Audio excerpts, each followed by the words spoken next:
Bonjour Jacques Attali. Bonjour. Merci beaucoup d'avoir accepté notre invitation pour cet entretien. Vous êtes écrivain, président de Attali Associés. On va évidemment avec vous revenir sur le discours d'Emmanuel Macron hier soir devant les Nations Unies. D'abord, est-ce que vous avez trouvé qu'il a réussi ce discours ? Je pense que c'était un mouvement nécessaire. Maintenant, il faut relativiser les choses. La France n'est que, François Mitterrand disait, un petit canton dans l'univers. Donc la France n'est pas déterminante dans cette affaire. Ce qui va être déterminant, c'est l'attitude américaine et l'attitude de l'opinion publique israélienne. Tant que les Israéliens continuent, ce qui n'est plus le cas, à soutenir Netanyahou, il ne se passera rien. Sinon le pire. Par contre, si l'opinion publique israélienne semble changer et en situation de renverser Netanyahou aux prochaines élections, alors ça peut changer. On va revenir évidemment sur la suite, mais vous qui avez été conseiller de François Mitterrand, est-ce que vous auriez conseillé à Emmanuel Macron de reconnaître l'État de Palestine ? Oui, bien sûr, sans aucun doute. D'ailleurs, c'était déjà écrit dans le discours auquel j'ai eu l'honneur de participer, c'est-à-dire celui que François Mitterrand a fait à la Knesset il y a longtemps, il y a 40 ans maintenant. En 80. On y avait travaillé toute la nuit, la veille de son discours, où il parlait déjà de la reconnaissance de l'État. Donc, vous vous rendez compte, 40 ans, on aurait pu faire ça plus tôt. Et je le soutiens d'autant plus que je pense que c'est dans l'intérêt de l'État d'Israël. Parce que le moment viendra, s'il n'y a pas d'État palestinien dans le cadre d'une solution à deux États, où les Palestiniens renonceront à la solution à deux États et où on reverra de nouveau la convergence tragique entre le Hamas et Netanyahou, qui tous les deux ont la même idée, un État unique. Le Hamas veut un État unique sans Juifs, Netanyahou veut un État juif unique sans Arabes. Il y a une convergence de vues sur l'objectif final, mais évidemment c'est... Mais justement, vous rappeliez ce discours de François Mitterrand devant la Knesset. C'était le premier président français à se rendre devant la Knesset. Il avait défendu la solution à deux États à l'époque, et pourtant il n'a jamais reconnu l'indépendance de la Palestine. Pourquoi il a fallu attendre 40 ans ? On aurait pu le faire avant. Je pense qu'on aurait dû le faire dès les accords d'Oslo. Parce que quand il prononce le discours en 1982, on est loin encore de la reconnaissance explicite par les Palestiniens de la légitimité de l'État d'Israël, qui viendra un peu plus tard, quand Arafat vient à Paris pour le presque dire... puisqu'il y a encore dans la charte de l'OLP l'idée de la destruction de l'État d'Israël qui est encore là, même en 88-89, donc ce n'était pas encore possible. Et simplement, Arafat prononce une phrase un peu ambiguë pour dire que cette charte est anachronique, mais il faut attendre les accords d'Oslo un peu plus tard pour que ça devienne... Et c'est là, à mon avis, qu'on aurait dû reconnaître l'État palestinien. Et François Mitterrand, il disait, hein, vous me dites si je me trompe, qu'il fallait attendre que ça devienne un État viable. Cette condition, elle ne vaut plus aujourd'hui ? Oui, mais d'ailleurs, ça reste vrai. On va reconnaître une fiction. Là, on va reconnaître un principe.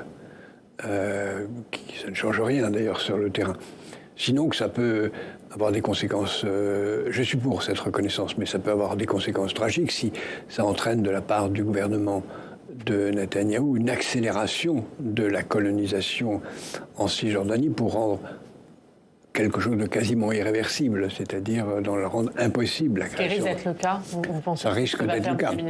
Ça risque d'être le cas. Si les Américains ne l'arrêtent pas et si l'opinion publique israélienne ne l'arrête pas, il peut demain matin ou ce soir déclarer l'annexion de la Samarie-Judée, comme ils les appellent, à juste titre d'ailleurs, mais alors que c'est là la base du territoire légitime de l'État palestinien. Donc, tant que Benyamin Netanyahou est au pouvoir, il ne pourra pas y avoir d'État palestinien ? Sauf si les Américains lui font un bras de fer, ce que je ne sais pas. Mais c'est pourquoi tout se joue en Israël. Et c'est pourquoi ce qu'il faut faire, en dehors de sanctions contre Netanyahou, c'est un soutien massif à la majorité israélienne qui est contre Netanyahou. Quand hier soir Emmanuel Macron dit que le temps de la paix est venu, car nous sommes à quelques instants de ne plus pouvoir la saisir, il a raison ? Oui, c'est ce que je disais à l'instant, c'est qu'on ne peut plus la saisir si elle se trouve irréversiblement condamné par le fait que... Qu'il est minuit moins 5 ? Je ne sais pas s'il est minuit moins 5, mais il est certainement très tard, puisque imaginez que si les Palestiniens de Gaza, vivant dans cet enfer dans lequel ils sont depuis non pas simplement quelques années, 2 ans, mais depuis 40 ans, parce qu'ils n'ont jamais réussi à créer les conditions d'un développement normal d'un pays. Et s'ils veulent partir, même si aucun pays arabe ne veut d'eux, mais s'ils veulent partir, ils partiront, poussés par le gouvernement de Netanyahou, et de même pour les habitants de Cisjordanie. Et c'est donc ce dont rêve. C'est un peu d'ailleurs ce qui est en train d'arriver en Syrie, toute proportion gardée, c'est autrement. Mais il y avait 2,5 millions de chrétiens en Syrie, il n'y en a plus que 300 000. Donc le mouvement qui s'est passé contre les Syriens catholiques, chrétiens en tout cas, pas catholiques, peut très bien se jouer dans la tête de Netanyahou comme une ambition contre les Palestiniens, alors que l'ambition inverse du Hamas, c'est tous les Juifs à la mer. Donc ces deux ambitions contradictoires conduisent à une épouvantable guerre civile. Oui, il y a des voix qui s'élèvent contre cette reconnaissance maintenant de la part d'Emmanuel Macron et qui disent que c'est une victoire pour le Hamas. Est-ce que ça peut être interprété comme ça? Ce serait certainement une victoire pour le Hamas si ça ne se traduisait pas par des conditions très strictes, qui sont d'ailleurs un peu surréalistes, puisque les conditions strictes, c'est la libération des otages et le démantèlement du Hamas. Mais il est vrai qu'on demande à la fois le démantèlement du Hamas et un cessez-le-feu. C'est un peu contradictoire, parce que comment démanteler le Hamas si on fait un cessez-le-feu avec le Hamas? Donc on est dans un discours surréaliste, mais politiquement nécessaire.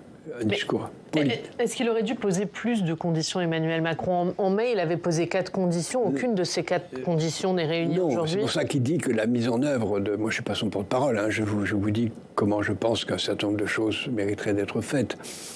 Il me semble qu'elle ne doit pas être mise en œuvre avant que les conditions soient remplies. Mais il est très important de reconnaître l'État palestinien maintenant parce que c'est dans l'intérêt même d'Israël.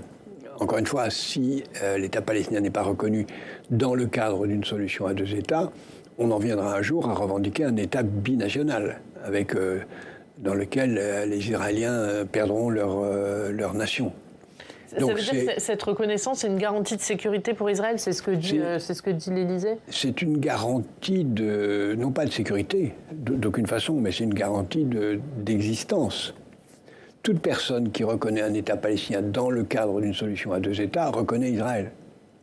Donc c'est une reconnaissance implicite d'Israël par des tas de pays qui ne le reconnaissent pas encore. C'est aussi une victoire diplomatique pour la France? C'est certainement quelque chose qui est arrivé au dernier moment où c'était encore possible et qui a constitué une avancée par rapport à d'autres pays, mais il faut quand même relativiser les choses. C'est pas ça qui va changer la situation sur le terrain. Pour vous, ce discours d'Emmanuel Macron, il ne changera rien concrètement? Ou est-ce que ça peut déclencher quelque chose sur le terrain? Est-ce que ça peut changer la situation au Proche-Orient? Ça peut déclencher une chose très positive, c'est-à-dire un arrêt de Netanyahou par les Américains et par l'opinion publique israélienne aux prochaines élections, et donc à ce moment-là la mise en œuvre de ce projet. Mais ça peut aussi déclencher quelque chose de très négatif si Netanyahou accélère avec l'appui américain l'annexion des territoires occupés. Dans ce cas-là, ça serait suicidaire pour Israël et ce serait une évolution catastrophique. Est-ce que c'est une reconnaissance du Hamas? Tout le monde a dit non, même tous les États qui ont participé à ça, même les États arabes, tous unanimes. Il ne faut pas oublier que l'ensemble des pays arabes unanimes s'est déclaré contre le Hamas. Donc le Hamas est aujourd'hui considéré comme un groupement terroriste par tout le monde, y compris par les pays arabes. Mais la stratégie qui a été employée pour le détruire s'est révélée tragique. Est-ce que la solution, elle va venir de Donald Trump? Est-ce que seul lui peut obliger les 2 parties à dialoguer? Non, les Palestiniens hors du Hamas veulent dialoguer. Et les Israéliens hors Netanyahou veulent dialoguer. La question, c'est de se débarrasser de ceux qui ne veulent pas dialoguer. Donc, Trump peut certainement aider à faire partir Netanyahou, mais il ne le fera pas. Et les pays arabes peuvent aider à se débarrasser du Hamas. Ça, c'est sûr. Est-ce qu'aujourd'hui, Mahmoud Abbas, il s'engage à désarmer le Hamas? Est-ce que ça vous paraît possible? Mais il n'en a pas les moyens. Et quand les Occidentaux disent qu'ils vont aider par une force, ça veut dire quoi? Ils vont remplacer l'armée israélienne sur le territoire du Gaza, ça n'a pas de sens. Donc c'est un mouvement purement verbal et symbolique qui a ce sens-là de créer l'irréversibilité relative de la solution à deux États, tant qu'elle est possible. Mais ça ne change rien sur le terrain. Tout se jouera aujourd'hui dans les urnes en Israël. Dans un an, il y a des élections. Dans quelques mois, il y a des élections. Et aujourd'hui, l'important, c'est d'apporter le plus grand soutien à ceux qui, en Israël, qui sont majoritaires, ne veulent plus de cette stratégie suicidaire. Pour vous, ces élections, elles marqueront la fin de Benyamin Netanyahou? J'espère. Mais c'est un animal politique extrêmement solide. Et puis moi, j'ai dit dès la fin octobre 2023 que c'était un criminel de guerre et qu'il devait aller en prison. Parce qu'il est complice du Hamas, il a participé à la création du Hamas, le Hamas lui a donné, il ne faut pas oublier qu'il a été nommé Premier ministre après des élections qu'il a gagnées suite à des attentats du Hamas qui ont fait renverser la majorité de l'opinion en Israël. Donc le Hamas et lui jouent la main dans la main, mais avec des buts ultimes évidemment contradictoires. Dominique de Villepin, hier, disait qu'il y avait une responsabilité politique des pays de l'Union européenne, des pays internationaux dans ce qui se passe actuellement à Gaza. Vous partagez? Vous savez, nous avons des responsabilités à l'égard de ce qui se passe pour les chrétiens de Syrie, à l'égard de ce qui se passe au Congo, à l'égard de ce qui se passe avec les femmes en Afghanistan. Alors, si on devait être responsable de tous les malheurs du monde, on aurait beaucoup de choses à nous reprocher. Mais c'est vrai que nous sommes responsables de ne pas avoir les moyens de faire respecter l'état de droit, ça c'est sûr, mais pas seulement là. Il faut des sanctions contre Israël, selon vous? Il ne faut pas des sanctions contre Israël, mais il faut des sanctions contre le gouvernement de Netanyahou, oui. Qui ne viennent pas, qui tardent à venir? On verra bien. Est-ce qu'il y a un risque de représailles de la part d'Israël? Alors, vous parliez de ce qu'Israël peut faire en Cisjordanie, mais est-ce qu'il y a un risque de représailles, notamment vis-à-vis de la France? Je ne pense pas que... Je ne vois pas très bien ce que les représailles peuvent signifier. Peut-être telle ou telle chose qu'Israël peut cesser de vendre. Mais ce n'est pas Israël en tout cas, c'est le gouvernement de Netanyahou. Ça aura des conséquences sur les relations franco-israéliennes? Tant que Netanyahou est au pouvoir, on est en face d'un criminel de guerre au pouvoir, et donc on peut s'attendre à n'importe quoi. Mais de mon point de vue, il ne représente pas les valeurs juives et il ne représente pas la majorité du peuple israélien. Il y a une crise ouverte aujourd'hui entre Jérusalem et Paris, selon vous? Entre le gouvernement de Netanyahou et le reste du monde occidental, mis à part les États-Unis, oui, c'est évident. Mais comment la population, parce que vous faites bien la différence entre le gouvernement de Netanyahou et la population israélienne, est-ce que la population israélienne a les moyens de faire pression sur Benyamin Netanyahou? Elle se manifeste, on ne le voit pas assez dans les médias français, mais elle manifeste tous les samedis soirs par centaines de milliers de personnes qui sont dans les rues tous les samedis depuis 2 ans, 3 ans maintenant. Elle n'a des moyens qu'au moment des élections, on verra bien, comme c'est un système d'élections proportionnelles, on aura du mal à voir une majorité claire se dégager. Mais dès aujourd'hui, Netanyahou aurait pu se débarrasser de son extrême droite. Maintenant, c'est trop tard pour lui, il est entre leurs mains. Et tout se jouera aux prochaines élections, rien avant. Il y a aussi des pays qui ont suivi, la France, il y a le Royaume-Uni, il y a le Canada, mais l'Allemagne n'a pas suivi, elle n'est pas sur la même position que la France. Est-ce que ça peut fragiliser la relation franco-allemande? D'abord, il faut voir une chose, c'est que l'Europe est maintenant très largement dominée par l'Allemagne, qui a un gouvernement fort, solide, qui a une majorité stable pour les 5 prochaines années, qui n'a aucun problème de déficit budgétaire, qui a une présidente de la Commission européenne, qui a une immense influence dans la Commission européenne, où on parle allemand beaucoup plus que français aujourd'hui. Donc l'Europe est en train de devenir allemande. Comme le président de la République est allé à New York sans gouvernement, sans majorité au Parlement, ça n'augmente pas sa légitimité ni sa crédibilité. Ça veut dire qu'il n'a pas la puissance pour parler, pour que sa voix résonne à l'international? Il l'a encore, parce que son discours correspond à ce qu'il faut faire, et non seulement à l'ère du temps, mais à ce qu'il faut faire. Mais la France n'est pas en ce moment. En plus, on est à moins de 2 ans des élections présidentielles et il n'y a pas de gouvernement. C'est un peu étrange.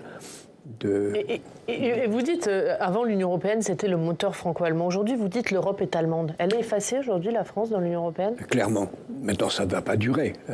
Chaque fois, ça fonctionne comme ça. Une fois, c'est la France qui domine, une fois, c'est l'Allemagne qui domine. Aujourd'hui, on ne le voit pas encore, mais on va le voir. C'est l'Allemagne qui domine.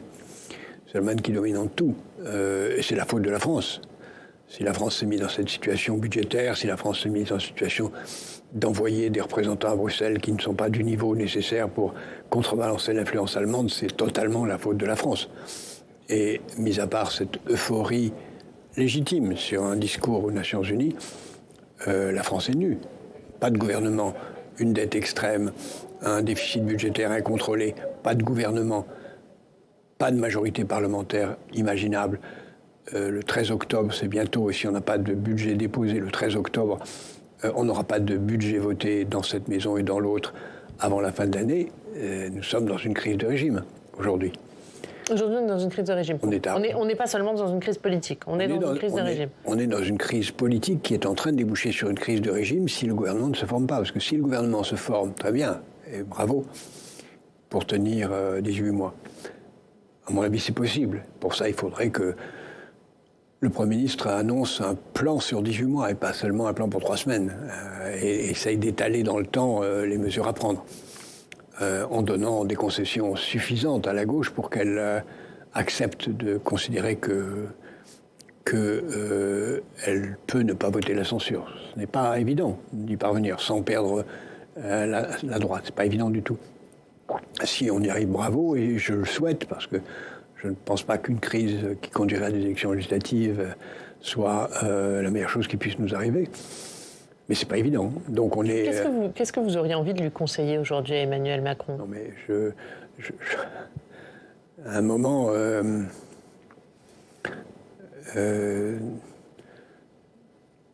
c'est plus dans ses mains.